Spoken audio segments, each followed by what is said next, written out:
Bueno, empezaremos. Hoy día vamos a ver un poquito de introducción general del manejo prehospitalario como tal, ¿ya? Fíjense que el prehospitalario no modifica mucho el manejo de lo que significa la atención de la ATLS como tal. La prehospitalaria, la atención prehospitalaria es todo lo que ocurre en lugares, en el lugar del accidente, en el lugar del evento. No hablaremos solamente, la ATLS maneja puro trauma, pero también hay otros eventos que no necesariamente son trauma, como son los infartos, las convulsiones, etcétera, ¿no? Entonces, generalmente, como ahí deben ser los primeros auxilios, igual, es el principio general de la medida, de las medidas que se tienen que realizar dentro de lo que significa la atención en el sitio del accidente, en el empleo hospitalario, antes de llegar al hospital. ¿Cambió? Sí, doctor, se puede cambiar. Perfecto. El transporte de pacientes se ha dividido tradicionalmente en dos tipos, primario y secundario. Significa desde el lugar de donde ocurre el accidente o el evento hasta una institución médica. Y secundario, generalmente dentro de una institución médica hacia el domicilio del paciente. Son dos formas de poder manejar el manejo. Y no olviden, no necesariamente solamente hay estos primarios y secundarios, también hay los transportes que hay de la institución hacia otras instituciones, porque en ocasiones pasas un paciente, por ejemplo, un accidentado allá por Punata, no tienen la capacidad y los de Punata refieren al hospital, por ejemplo, el Vietnam en el hospital aquí en Cochabamba, ¿no? Son formas de transporte. Generalmente, antes de la movilización de un accidentado o de cualquier paciente, hay dos consideraciones generales. Nunca se debe mover al herido cuando solo hay una sola auxiliador. Es un principio general. ¿Por qué? Porque las lesiones que pueden ocurrir por tratar de hacer eso a veces son mucho mayores. No olvides, lo puedes levantar en tus brazos, pero el cuello está caído, las extremidades están caídas, pueden movilizarse demasiado y si hay una lesión en columna, la estás, lo estás torciendo, etcétera, ¿no? El herido hay que moverlo como si fuese un bloque. Ese es el principio general de transporte. Primero, es mejor no transportar si es solo una persona. No olviden, a ver, ¿alguien habrá levantado alguna vez un kilo un quintal de harina o de arroz? Son 40 kilos. Las personas pueden pesar un poquito más de eso. Y cuando son elementos muertos, que significa que están quietos y no te ayudan, eso es muy difícil levantar solo. Por eso es el principio general es que no debes de mover cuando hay un auxiliador y en general hay que moverlo siempre con varias personas en bloque, ¿sí? Las claves, estas son claves que están registradas en lo que significa las urgencias en todos los lugares donde se puede haber ocurrencia. Por ejemplo, el dolor precordial, los ataques cerebrales, las convulsiones, las heridas de arma de fuego, las intoxicaciones, pacientes en coma, intentos de suicidio, todo eso son claves rojas para el transporte, ¿sí? Como estas también, obstrucción de la vía aérea, cianosis. Como ven, no solamente es trauma. Las claves amarillas ya son dificultad respiratoria y crisis asmáticas que todavía se pueden conllevar, ¿sí? Y las claves verdes son cualquier condición que aumenta enumeradas en las anteriores, pero que no condiciona una gran posibilidad de muerte. Es lo mismo que ocurre cuando hablamos de ATLS. En ATLS hablamos de calificar a los pacientes accidentados, múltiplemente accidentados generalmente, en diferentes colores, ¿verdad? El rojo, el amarillo, el verde y el negro. El negro es cuando se han muerto. El rojo es que tiene una prioridad mucho más rápida, son pacientes que se van a morir urgentemente. El amarillo, que tienen heridas graves, pero que todavía pueden tolerar un tiempo en su traslado. El verde, pueden esperar a todos los demás que están mal. Esos son generalmente cuando se ve lo que significa accidentados. Y un memotécnico re importante, muy importante en ATLS y en cualquier cosa es ver este memotécnico que se llama amplia. Siempre hay que entender que en el sitio del accidente tú tienes que saber, primero, si hay alguien conocido del enfermo, ya sea que es un infarto, etcétera, si tiene alergias, ¿sí? Es un concepto que en general en el prehospitalario ya se debería saber Y cuando llega al hospital ya deberías cantar todos estos elementos que estamos preguntando en el sitio de accidente. Medicamentos, siempre importante, personalmente en personas adultas que son las que son multimedicamentadas, siempre es importante saber qué medicamentos se están usando. Patologías previas y embarazos, si está embarazada o es cardiópata o es neumópata o por ahí tiene insuficiencia renal, etc. Sí es importante. Por eso es importante cuando vamos a ir en primeros auxilios tener a las personas que están en el medio ambiente, significa quienes le conocen, si alguien le conoce, y ir preguntando estas situaciones. Libaciones, estos que todos los jóvenes con su accidente entienden, que son las comidas, las drogas, las bebidas, especialmente alcohólicas. Porque cuando tienes, probablemente es un señor que ha bebido, se ha desmayado y está en sitio de accidente, lugar desmayado, sin actividad funcional pulmonar ni cardíaca, empieza la ventilación, te puede vomitar. Entonces tú tienes que saber si estaba tomando, no estaba tomando, si estaba con drogas, no estaba con drogas. Especialmente los que se suicidan de alto, caen. Todas esas cositas tienen que ustedes saber en el prehospitalario. El ambiente y eventos relacionados al trauma. Por ejemplo, si te has quemado en un ambiente cerrado, tú tienes que saber que ha sido un incendio en un ambiente cerrado para ver la posibilidad de que haya una lesión por aspiración, ¿verdad? Quemaduras por aspiración. O que haya caído al agua y se haya ahogado, ¿verdad? Entonces, sí es importante, por ejemplo, en trauma, si el accidentado ha sido en moto, cuántos metros ha sido expelido de la moto, cuántas vueltas ha dado, cómo ha dado. Es de importante eso que ocurre dentro de lo que significa el evento, el ambiente, ¿ya? Luego, en el triaje es lo mismito que en lo que haces en trauma, en ATLS, ¿verdad?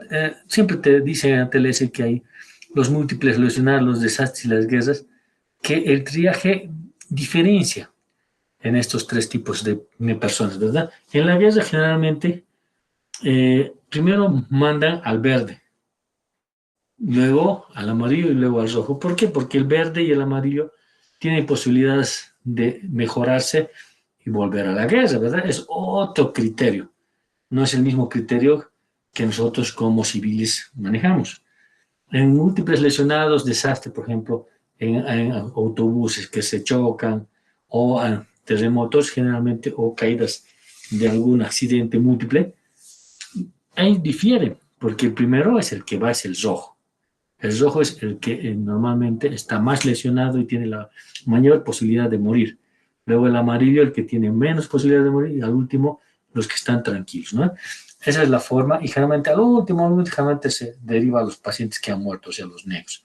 Eso es un principio general de triaje en cualquier sistema de evaluación, ya sea TLS, ITLS, etc. ¿Sí? Bueno, el triaje básico es este, el que les estaba comentando. ¿Verdad? Puede caminar, es verde. Habla sin dificultad y obedece órdenes sencillas, amarillo. Respira signos vitales y circulación, es sí, es rojo o no, es negro. Entonces, esas cositas, esos elementos que tú puedes preguntar cuando estás en el sitio de la lesión, ya sea cualquier sea el motivo, no solamente trauma, tienes que hacer un triaje y ver si son muchas gentes lesionadas, ver cuál vas a mandar. Por ejemplo, el otro día ha habido muchachos que se han intoxicado, ¿verdad? Unos estaban choqueados, otros estaban vomitando, ¿verdad? Entonces tú haces un triaje. El que está desmayado primero va, luego el que está vomitando y al último el que está tranquilo. Siempre se hace de esa manera la evacuación, el traslado a los pacientes según los códigos de colores que en general se manejan internacionalmente. La distribución de la muerte en trauma y en cualquier otra entidad sigue siendo una importante elemento de entender. Dice que hay la hora de oro, le dicen, y siempre en trauma te lo enseñan, que es el tiempo que manejas en el prehospitalario, lo que puedes hacer tú en el sitio del accidente. Si haces bien las cosas, el paciente puede ir bien. Si haces mal los procedimientos o el rescate, realmente el paciente puede fallecer. Por ejemplo, una de estas es cómo puedes trasladar, que es un principio general. Si trasladas como hacen los accidentadores en la parte de atrás de un taxi, llevas al hospital, puedes tener lesiones medulares de columna, etcétera, que pueden empeorar, o lesiones abdominales por trombos hepáticos, etcétera, y pueden ser procesos mucho más graves y lesivos. Entonces, siempre hay que tener mucho cuidado en ese aspecto. ¿Listo? ¿Está todo claro hasta aquí, chicos? Sí, doctor. Muy bien. Entonces, estas son las fases en realidad. Bueno, en transporte es importante entender que hay varios denominativos. El rescate como tal, dentro de lo que significa el manejo adecuado del traumatismo o del paciente lesionado por cualquier razón, es importante. Aquí dice, ¿no? En ATLS especialmente, el manejo adecuado de los traumas en escena depende de identificación precoz de las lesiones y de la decisión que se tome en el momento. Además, una historia detallada, lo que permite proceder con certeza en el 95% de los casos. ¿Qué significa? Que te informes con amplia. Amplia es el primer mnemotécnico que habíamos hablado. ¿Sí? Y generalmente dentro del rescate hay lo que se llama la precolisión. Y la precolisión son todos los elementos que ocurren antes que te accidentes, ¿no ve? Si has tomado drogas, alcohol, si tienes alguna enfermedad, te has infartado, o tienes hipertensión, has hecho una embolia, estados mentales que son psiquiátricos, etcétera.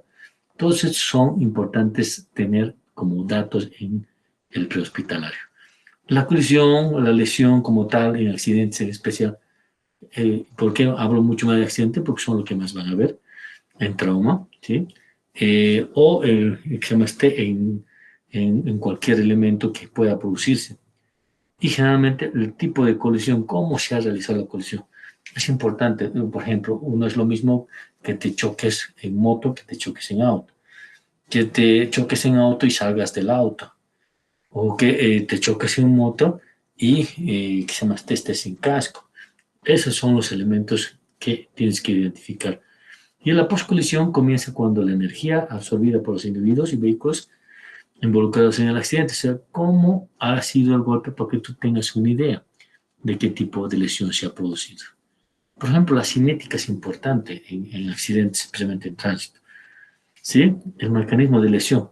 Si ustedes ven esta fotito que está aquí, las motos, cuando son golpes de frente, los órganos que más se lesionan son los fémurs, la pelvis, el abdomen, porque generalmente son los que chocan con alta velocidad en el elemento del manubrio. Y ahí es donde se producen las fracturas. Y no las fracturas producen por las caídas, por supuesto. Si caes de cabeza probablemente te lesiones. En cambio, en autos, por ejemplo, un golpe lateral en un auto, no lesionas, pues, lesionas tórax, vísceras huecas, cadera. Son cosas que aquí viendo según los elementos que se puedan producir. El impacto frontal y posterior puede producir lesiones de columna cervical casi siempre. Si no tienes bolsas de protección cuando tienes impactos y tienes lesiones en el vídeo anterior, es que la cabeza ha golpeado. Eso significa que ese cuello probablemente sea lesionado, ¿sí? Hasta como esta imagen que es importante, ¿sí? Generalmente los impactos frontales hacen esto. Generalmente, como ustedes ven aquí, lesiones del fémur por contracción con el torpedo del auto, o lesiones del tórax con el volante, especialmente de los conductores, y lesiones, aunque no crean, las lesiones inadvertidas de diafragma pueden aparecer meses después de que se ha producido el accidente, y pueden empezar a tener lo que se llaman las hernias diafragmáticas, y si uno se da cuenta después, ¿no? Estos son, como les he dicho, las lesiones que se producen cuando es de frente. Los impactos laterales, uno pensaría que los impactos de frente son más lesivos, pero les comentaré que los impactos laterales pueden ser mucho más complicados como tal. Si ustedes ven, las lesiones de hombro, tórax, pelvis son mucho más frecuentes. Depende de la altura, no es lo mismo que te choque un Land Cruiser que te toque un Tingo, ¿no ve? Uno de esos chiquitos. Entonces las lesiones son más bajas, son pélvicas cuando son pequeños, y cuando son grandes son más altas, generalmente reflejando tórax y hombro. ¿Sí? Siempre tienes que ir viendo en lógica todos estos datos para poder tomar en cuenta en el traslado especialmente. Los impactos por volcamiento. Los volcamientos hacen que el paciente pueda ser expelido del habitáculo. Eso produce un hándicap en cuanto al tipo de lesión. Pueden producir más lesiones en este tipo de elementos que implican el vuelque de ciertas de los autos, ¿no? Y las lesiones por el cinturón de seguridad. Mucha gente dice, no, el cinturón de seguridad te salva la vida, el airbag también. El airbag tiene una velocidad de 350 kilómetros cuando se despliega. Es como si te daría un puñetazo bien dado. Claro que no te lesionas si va bien, pero a veces las lesiones de los antebrazos y la mano con el airbag, especialmente los choferes o de la cara de los que están acompañando. Por eso normalmente se prohíbe que un niño vaya adelante, porque el impacto que produce el airbag puede matar al niño fácilmente. Y los cinturones de seguridad, a pesar que disminuye los riesgos de lesión, generalmente pueden producir lesiones de las vísceras macizas y huecas dentro de la cavidad abdominal y no son tan inocuas, ¿no? Pero generalmente salvan vida, por supuesto, pero tienes que tener cuidado de que pueda haber lesiones causadas por estos elementos. Fíjense, lesiones por equimos, que son los menores por las lesiones, ¿no? Los impactos de motocicleta, ya sea anteriores, laterales. Por eso yo siempre digo, las motos casi nunca te matan, lo que te dejan es inválido, ¿no? ¿Sí? Las lesiones por atropellamiento en peatones. No es lo mismo que te atropelle un tractor, o un camión, un tractor, o un autito.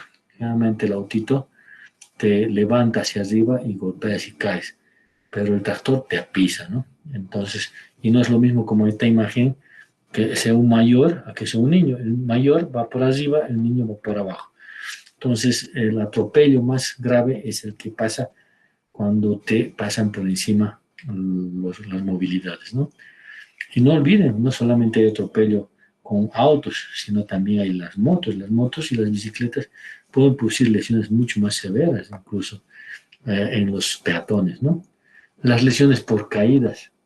Generalmente las lesiones por caídas depende de cómo caes, de espalda, de frente, etcétera, pero todas las lesiones que son por caída de pies pueden producir lesiones por compresión en la columna y bastante severo, fracturas en los acetábulos del fémur especialmente, fractura de rodillas, todos esos elementos, tobillos, todos esos elementos pues tienes que ir viendo si hay este tipo de lesiones. Hay que preguntar cómo cayó, entonces para tener una idea de qué pasó. Los traumas penetrantes es otra cosa, ¿no? Eso siempre les digo, no es lo mismo que una mujer te apuñale que un varón. Las mujeres apuñalan como están viendo en esta imagen, de arriba abajo. Y eso es bueno, ¿por qué? Porque generalmente la parrilla torácica y su disposición hacen que el tórax sea un lugar de protección. Entonces es muy difícil la penetración de esta manera. Pero los que se me apuñalan son los varones, son de abajo arriba. Entran por debajo por el abdomen, entran por el diafragma, lesionan elementos del tórax, elementos del estómago. Esas sí son lesiones muy graves, ¿no? Que hay que ir vigilando. Entonces siempre es importante, ¿quién te apuñaló? ¿Fue una mujer? Entonces ya tienes una idea de cómo ha debido de ser la lesión, aunque tengas una lesión puntiforme, ¿no? Las tomas penetrantes por armas de fuego, de alta energía, baja energía. Yo siempre digo, las de baja energía, ustedes no sé si conocen los perdigones, las 22, las balitas esas chiquitas, cuando entran a la cavidad, ya sea en tórax o abdomen, hacen desastres, destrozan todo. Uno como cirujano tiene más miedo de que la bala haya entrado a la cavidad abdominal, especialmente en el abdomen, especialmente de estas de baja energía, que son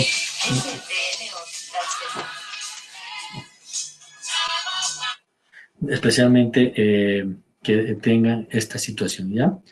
Generalmente las de alta intensidad entran y salen casi siempre, ¿ya?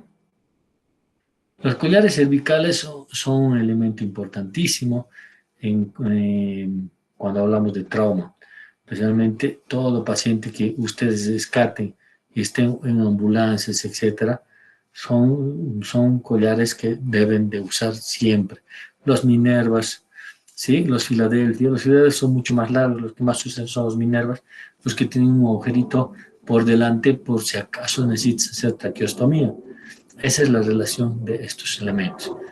¿Cómo elegir el número? Generalmente siempre tienes que medir con 3 deditos o 4 deditos el tamaño entre la encoladura de la mandíbula y el tórax, ¿sí? Y de esa manera sabes qué tipo de mineral. Estas son las tablas corticales y espinales cortas, que se usan mucho en las extricaciones. Extricación se llama retiro de los pacientes de los habitáculos de los automóviles. Te permite en el mismo sitio del habitáculo, significa dentro del auto, inmovilizar al paciente y retirar los lugares que más posiblemente se hayan lesionado, significa tórax, columna cervical, columna torácica, columna lumbar, ¿no? Y estos son los minervos antiguos que actualmente son mucho más largos, pero te sirven. Estas son las formas de poder, el manejo inicial del, del, del traslado. Algo que es importante entender en traslado también, que hay diferentes tipos de ambulancias, como ayer habíamos hablado. Las de primero, segundo y tercero. Tipo A, tipo B, tipo C también le llama. Tipo 1, tipo 2, tipo 3. El tipo 1 es un traslado simple, tiene su oxígeno y su camilla. Realmente son los que usan los señores del MAS para llevar a sus campesinos. Eso siempre les digo porque normalmente cuando ustedes vayan a la provincia, ese tipo de ambulancias van a tener. Las de tipo 2 son aquellas que tienen ya aspiradores, tienen elementos de intubación, ambús, elementos básicos de sostén. Y el tipo 3 es el de tipo terapia, donde aquellos tienen de todo, tienen ventiladores, tienen equipo de cirugía menor, pueden hacer procedimientos dentro. Es como hacer un procedimientos intrahospitalarios como tal, ¿ya? Y esta es la extricación y rescate, es un mnemotécnico de cómo se debe hacer. Siempre se fija primero el cuello. Siempre se hace entre dos, nunca se hagan entre uno, porque puedes producir lesiones mucho más severas. ¿Sí? Eso es primero la fijación de la columna cervical, que es siempre en accidentes hay un tema que se llama esguince cervical, que es el latigazo. Normalmente la cabeza es muy pesada, va hacia adelante, pero con la fuerza de inercia vuelve hacia atrás. Ese es el que produce las lesiones, ¿sí? Y esa es la forma de poder fijar. Siempre hay uno fija por delante y otro después se por atrás, y luego recién pone el collar cervical y de antemano también puede poner la tabla rígida corta. ¿Sí? Así se maneja.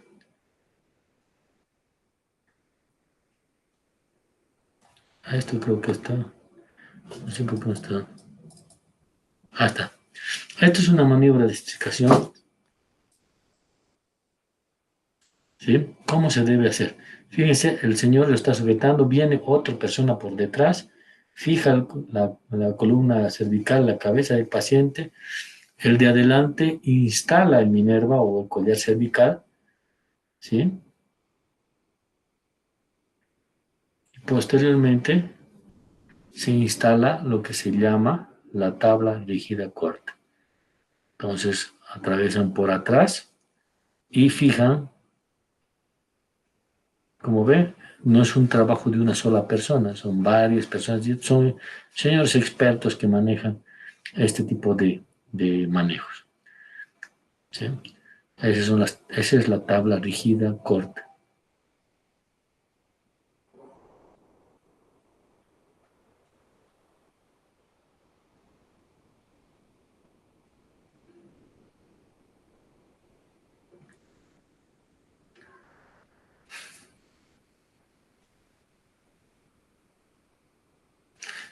Y esta es la forma de fijación. ¿Ven? Tiene una orejuela superior el cual fija la cabeza como tal, y una orejuela inferior que fija el tórax y el abdomen. Felizmente en nuestro medio no hay muchos lugares que tengan eso. Los de SAR tienen, alguna que otra ambulancia tienen, pero no todos lastimosamente. Y sería ideal que todas las ambulancias que hacen rescate en trauma tengan esto para la extricación adecuada y segura de estos pacientes.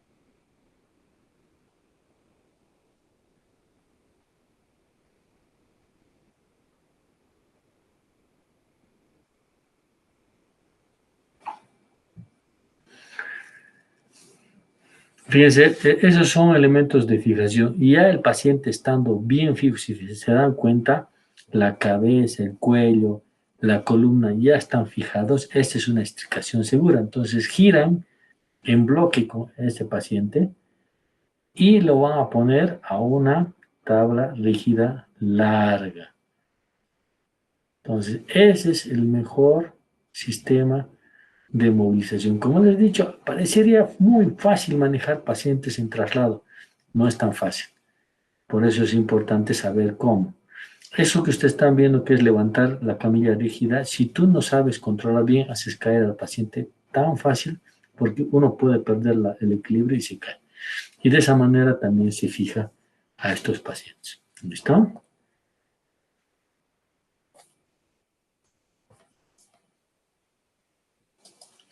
Entonces, estos mnemotécnicos implican cómo debes de mover al paciente en bloque. Siempre hay uno que está manejando la cabeza y los demás manejan el cuerpo. Siempre no se olviden que el de la cabeza es el jefe del asunto y es el que ordena los movimientos. Y se puede mover de esta manera. Y las inmovilizaciones son también importantes cuando se trata, que habíamos hablado ya en primeros auxilios. La clasificación del collar cervical sí es importante, hay que aprenderlos. Hay a veces collares que tienen doble látigo, significa uno anterior, otro posterior, pero la mayoría vienen de uno solo y tienes que aprender a colocarlo como si fuera una toalla alrededor del cuello, ¿no? ¿Sí? Así son los collares. Esta es la forma de estricación, siempre es importante la fijación. Cuando ustedes rescaten, lastimosamente en nuestro medio, a veces esos tirantes que de correa de que tienen, normalmente nuestras tablas rígidas no la tienen. Entonces, cuando estén en provincia, ustedes tengan siempre una cosa que siempre yo les aconsejo, un scotch. En scotch de esos de embalaje, con eso escocheas a tu paciente y no, porque basta que se mueva el paciente, lo puedes hacer caer y todo el trabajo de transporte se fue a otro lado y no una buena opción. ¿Sí? Estas son las formas de extricación y son los retiros de estos pacientes. ¿Sí? Esta es la forma de colocar a un paciente en una tabla rígida cuando están echados. Lateralizas, luego colocas la tabla rígida y la de espalda se hace de la misma manera, siempre en bloque, nunca. Y esta es la forma de inmovilizar. Tienes que inmovilizar todo, la cabeza. Si no tienes collar cervical, estos elementos que son, que se llaman toallas o elementos que puedas tú conseguir para la fijación, te sirven. Así debería ir el paciente. Traten siempre de que les pueda ayudar una tercera persona. Dos personas a veces no pueden manejar este tipo de... Esas son lesiones por collar cervical, lesiones punzantes y inmovilizaciones en niños también son importantes. A veces los niños con la hiperactividad y el coso están en shock y no se pueden manejar tan fácil como una persona adulta. El retiro de casco en motocicleta, ahora que todos usan casco, sí tienes que retirar el casco para poner un collar cervical. Nunca que jalar. Fíjense, este es el mejor método. Fíjense, uno agarra el collar, el otro abriendo hacia los lados el casco lo retira. ¿Sí? Esa es la mejor forma y después de 100. ¿Ya? Bueno, en general, el hospitalario ya es otro, ¿no? La evaluación inicial, la evaluación del manejo en el definitivo, en lo cual básicamente estamos hablando del primer nivel, que es que seguramente cuando hablen que se llama en ATLS, les van a explicar que en el primer nivel de evaluación o la revisión primaria hay bastantes elementos como ser A, B, C, D, E. El A básicamente es la vía aérea más el control de columna cervical, siempre viene con su apellido. El B es ventilación, el C es circulación más control de hemorragia, el A, B, C, D, el D es neurológico, ver el estado neurológico, y el E es la exposición, pero no solamente la exposición, sino también el control del ambiente, el control de la normotermia que puedan tener los pacientes. ¿Listo? Y por supuesto, de ahí viene los accesorios de la revisión primaria, que son todos los estudios que tú puedes hacer en la revisión primaria. Luego viene la revisión secundaria, que es como hacer un examen físico general, bueno, que hacen ustedes en las historias clínicas, igualito, y cada vez que encuentras algo va solucionando. Y por supuesto los cuidados definitivos, cuando tú tienes, por ejemplo, una fractura de fémur, no es importante en ese momento restituir, la verdad no lo vas a hacer. Es un cuidado que después lo harán, realmente puede ser horas, días después. Entonces, pero el paciente tiene que estar estable para llegar al manejo definitivo. El truco del ATLS o del ITLS es la reevaluación. ¿Qué significa? Cuando estás haciendo vía aérea y estás pasando a circulación, pasas circulación, no he hecho a ventilación, estás pasando a circulación, otra vez vuelves a evaluación, otra vez circulación, pasando una circulación, otra vez antes de pasar a neurológico, otra vez A, B, C, así. Es de circulación. Siempre vas viendo cómo está yendo el paciente. ¿Listo? Bueno, chicos, lo he hecho bien rapidito porque estoy de turno, ya me están llamando. ¿Alguna pregunta respecto a esto de transporte?